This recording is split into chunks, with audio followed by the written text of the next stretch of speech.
প্রায় 20টা বাইক নিয়ে আমরা কালকে যাচ্ছি দার্জিলিং এর পাশের একটা জেলায় বলা যায়। তো কালকে রাইডে রিস্টু যাবে? এটা তো একটা বড় কোশ্চেন। ইন্ডিয়াতে একটা কুইক ভিডিওতে সবাইকে স্বাগতম। আমি এই মুহূর্তে আছি আলিপুরদুয়ারের একটা পাম্পে, বীরপাড়া বলে এই জায়গাটার নাম। এই ভিডিওটার উদ্দেশ্য হচ্ছে আমি একটু রাতের বেলার ইন্ডিয়াটা একটু দেখাতে চাই, যেটা আমি লাদাখ রাইডের সময় দেখে গেছি, আপনাদেরকে দেখানো হয় না। আর আমি এই মুহূর্তে যে বাইকটা রাইড করতেছি এটা হচ্ছে কেটিএম ডিউক 125, এবং আমাদের সাথে আরেকটা বাইক আছে যেটা হচ্ছে কেটিএম অ্যাডভেঞ্চার 390। এই বাইকটাও আমি রাইড করছি অ্যান্ড এটাও রাইড করতেছি। সো এটা হচ্ছে শঙ্খ, ওর বাসাতেই ছিলাম। আমরা যাচ্ছি ধ্রুবদাদার বাড়িতে, যেটা হচ্ছে কুচবিহার। এটা যাওয়ার উদ্দেশ্য হচ্ছে ধ্রুবদাদার একটা পার্সোনাল মিট আপ আছে, সে তার চ্যানেলের থ্রুতে একটা ট্যুর অ্যারেঞ্জ করতেছে। ওটা কোথায় হচ্ছে? শিটং। হ্যাঁ চলো। যে দুইটা বাইক দেখতেছেন, দুইটা বাইকই শঙ্কর। সো ওর 390টাও আমি রাইড করছি, 125টাও রাইড করছি। এখন ওর বাসা থেকে সব ব্যাগ লাগেজ সব গুছায় জাস্ট বের হয়ে যাচ্ছি, কারণ কালকে ওদের সাথে যে গ্রুপ রাইডটা আছে ওইটা করব। সেটা ইস্যু না, ইস্যু হচ্ছে আমি রাতের বেলা যে জিনিসগুলো ইন্ডিয়াতে ফেস করছি বা যেটা মনে হয়েছে আমার কাছে, যেগুলো আমি পাইছি এক কথায়, সেগুলো এখন আপনাদের মাঝে শেয়ার করবো। ডিউক 125 মোটামুটি ভালো, খারাপ না, তবে পাওয়ার অনেক কম মনে হয়, কারণ এতদিন পাওয়ারফুল বাইক চালাইতে চালাইতে এটা আসলে পাওয়ার আর মনে হয় না, এলো ব্যাপার। আর শঙ্খ, ওরও ইউটিউব চ্যানেল আছে, টুকটাক অনেক আগে থেকেই করতো। ও লাদাখ, আমি যখন লাদাখ করছিলাম সেম টাইমে ও লাদাখ করছে। ওর সাথে দেখা হওয়ারও কথা ছিল, বাট আনফর্চুনেটলি কোনো কারণে দেখা হয় নাই, মানে টাইম মিলে নাই আর কি। ও যে টাইমে লেতে ঢুকছে আমি তার 2 দিন আগে ঢুকছি, আমি যখন বের হয়ে গেছি ও তখন লেতে ঢুকছে, মানে এইভাবে কোনো একটা কারণে মিটটা হয় নাই। তো সেই তখন থেকেই মোটামুটি কথা হয়তো, আর এখনও কথা হয়। আর এখন আমার ইন্ডিয়াতে মোটামুটি অনেকগুলো ফ্রেন্ড আছে, এবং ইন্ডিয়ান কালচারও অনেক ভালো লাগছে আমার কাছে।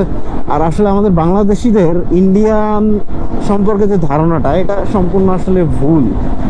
হয় কি, দেখেন, মানুষের সাথে না মিশলে এই জিনিসগুলো আসলে বলা খুবই মুশকিল। জানি আজকে আপনারা অন্ধকারের মধ্যে কিছুই দেখতে পাবেন না, জাস্ট আমার কথাটা শুনেন তাহলেই হবে আই থিঙ্ক। যাক, সো রাতের বেলার কথা ইন্ডিয়াতে বলতে গেলে খুবই ফাঁকা। এখন কয়টা বাজে বলেন তো? 10:30 বাজে মাত্র বাংলাদেশের জন্য। বাংলাদেশেও যে 10:30-এ অনেক রমরমা জমজমাট থাকে এমন না, বাট স্টিল ইন্ডিয়ান মানুষ রাতের বেলা খুব একটা রাইডও করে না, খুব একটা চালায়ও না। মানে চালায়, আমাদের মতো পাগলা রাইডার তো কিছু আছে, তারা তো চালাবেই, বাট আমাদের যে কালচারটা, আমরা রাতে রাইড করতে পছন্দ করি, কারণ সারাদিন প্রচুর রাশ থাকে, সব কয়টা হাইওয়েতে আমাদের অলওয়েজ গাড়ি থাকে, মানে অনেক কিছু থাকে। বাট ইন্ডিয়া তো অনেক বড় কান্ট্রি, যার ফলে মানে রাতের বেলা রাইডটাকে ওরা অতটা প্রমোট করে না বা রাইডটা করে না। এটার মেইন রিজন হচ্ছে রাতের বেলা খুব একটা সেফ না, আমি বলবো। কারণ যেহেতু দেখেন, মানুষ না থাকলে জিনিসটা সেফ হয় না। মানুষ যখন অ্যাভেলেবেল থাকে, আমাদের দেশে কিন্তু অনেক বেশি বাস, অনেক বেশি ট্রাক থাকে। যেমন এটা একটা জেলা থেকে আরেকটা জেলাতে যাচ্ছি আমরা, ওইরকম একটা রাস্তা ধরে নেন আমাদের দেশে। ঢাকার কথা বলবো না, ঢাকা তো ধরেন কলকাতার সাথে কম্পেয়ার হবে বা দিল্লির সাথে কম্পেয়ার হবে, বাট এই জায়গাটা ধরেন এক জেলা থেকে আরেক জেলায় যাচ্ছেন আপনি। তারপরেও আমার মনে হয় না, যদি একদম প্রত্যন্ত অঞ্চলে না যাই, আমি আমাদের দেশের একদম গ্রামগুলোতে না যাই, তাহলে এত ফাঁকা আমরা 10টার পর পাই না। বাট ইন্ডিয়াতে আমি এর আগেও লাদাখে যখন রাইড করছি, আমি বললাম একটু আগে, লিটারেলি যখনই 9:30 থেকে 10টা বাজে, একদম এরকম ধুধু মরুভূমি হয়ে যায়। একটা রাইডার, একটা বাস, একটা ট্রাক থাকে। ট্রাক তাও দেখা যায় ট্রাকের সংখ্যাও অনেক কম, এরাও রাতে রাইড খুব কম করে। আর এক্সপ্রেসওয়েতে তো ইন্ডিয়াতে এমনি দিনের বেলাতেই মনে করেন যে আপনার কেউই থাকে না, সো রাতের বেলা তো কোনো কোশ্চেনই নাই। তো রাতে এই কারণে ইন্ডিয়াতে রাইড করতে একটু ভয়ই লাগে, যেহেতু কেউ থাকে না। বাট এটা খুব ছোট্ট রাইড, আলিপুরদুয়ার থেকে কুচবিহার মাত্র কত 25-30 কিলোমিটারও মনে হয় না হবে।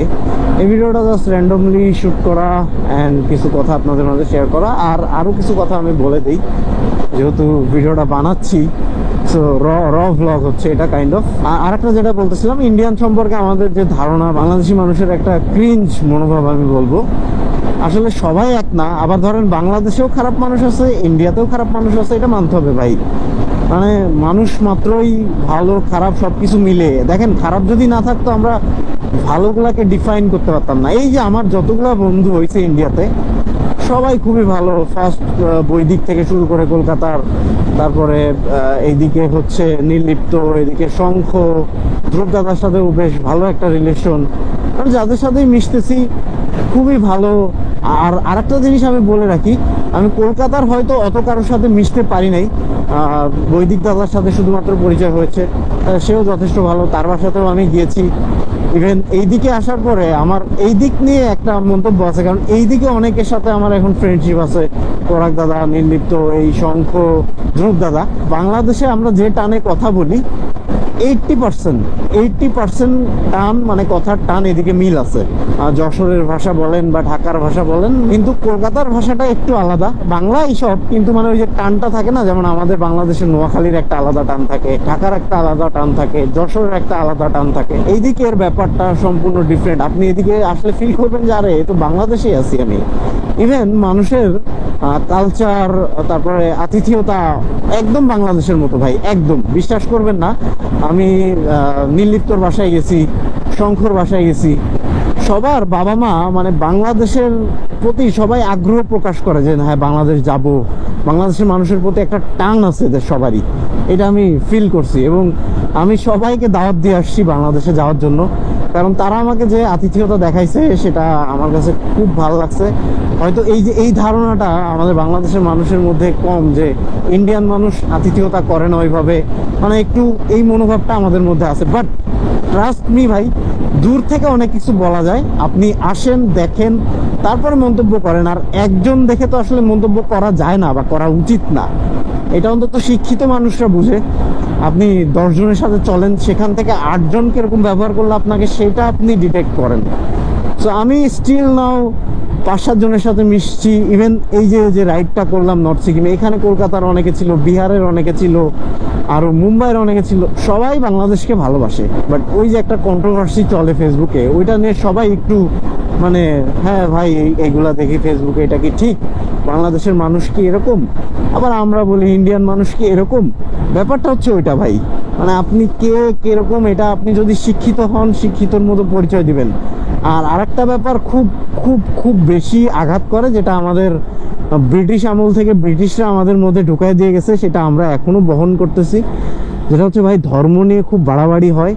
ধরেন সেটা যে ধর্মই হোক, দেখেন ধর্ম সবার কাছে সেন্সিটিভ জায়গা, তো ওই জায়গাটা ব্রিটিশরা আমাদের কাছে নষ্ট করে দিয়ে গেছে, বা ওই মনোভাবটা আমাদের মাঝে তৈরি করে দিয়েছে। এখন যারা শিক্ষিত তাদের মধ্যে দেখছি এটা নিয়ে কোনো কনসার্ন নাই বা এটা নিয়ে কোনো চিন্তা নাই, কিন্তু যারা অশিক্ষিত দেখেন তারা ধর্ম নিয়ে এমন মারামারি করে বা এমন পাড়াপাড়ি করে, যেটা আসলে ধর্মের জায়গাটা আসলে সফট কর্নার সবারই ভাই। সো ওই জায়গাটা নিয়ে নাড়াচাড়া করলে না সবারই খারাপ লাগে। তো আমি যতটুকু সম্ভব, বা আমার শিক্ষিত যত বন্ধু বান্ধব আছে সবাই দেখছি এটা অ্যাভয়েড করার চেষ্টা করে। আর কিছু মানুষ এটা নিয়ে আরো উস্কানি দেয়, আরো বড় করে ব্যাপারটাকে, ছোট করার চেষ্টা করে না। আমি এটা নিয়ে আসলে বেশি কথা বলতে চাই না, যতটুকু বলছি এতটুকুতে যাদের বোঝার আই হোপ আপনারা বুঝে গেছেন। এছাড়া আসলে আমার তেমন কিছু বলার নাই। এখন অনেকেই অনেক সাপোর্ট টেনে কথা বলতে পারেন, হ্যাঁ প্রত্যেকটারই যুক্তি আছে, বাট আমার কাছে মনে হয় যে এটা একটা ওয়ে প্রেজেন্ট করার আপনার নিজের মানসিকতাকে। That's it. যাই হোক, অনেক কথা বলে ফেললাম অল্প টাইমের ভিতরে, বাট আমার কাছে মনে হয়েছে যে এগুলো আমার বলা উচিত। আমি যে কালচারটা দেখে গেলাম বা যেটা দেখে গেলাম সেই অনুযায়ী আমার কাছে এটা মনে হয়েছে। হোপসো আমার কথাগুলো খুব খুব ভালোভাবে বুঝবেন আপনারা। আমি যেটা বুঝাইতে যাচ্ছি ওইটাই বুঝবেন।